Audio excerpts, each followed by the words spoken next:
watoto wa kiume wanapolala kitandani, labda wanashare kitanda kimoja, hawapaswi kulala uelekeo mmoja.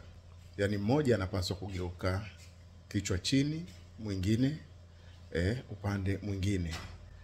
Kulala kuelekea upande mmoja, yani wote vichwa vipo uelekeo mmoja, ni hatari sana, kwa sababu moyo huwa na nguvu ya sumaku, electromagnetic field, ambayo inaungana na moyo mwingine, hivyo inakuwa na nguvu zaidi hata kihisia.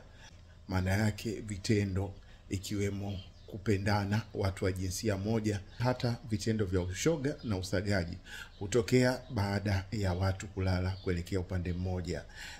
Huenda hawana tabia hiyo kabisa, lakini kulala hivyo kwa uelekeo mmoja kwa muda mrefu hupelekea vitendo hivi kuanzia.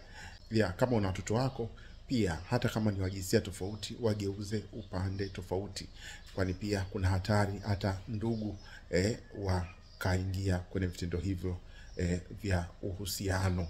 Ndio maana basi, kwa nguvu hiyo ya moyo kuwa na mwingiliano kihisia, watu hukumbatiana kwenye kupeana moyo na kushukuriana. Lakini pia hata wapenzi wanapaswa kulala kuelekea upande mmoja na hata kukumbatiana, ili kufanya muunganiko huo ambao unatokana na nguvu ya sumaku ya moyo ambayo inachochea hisia.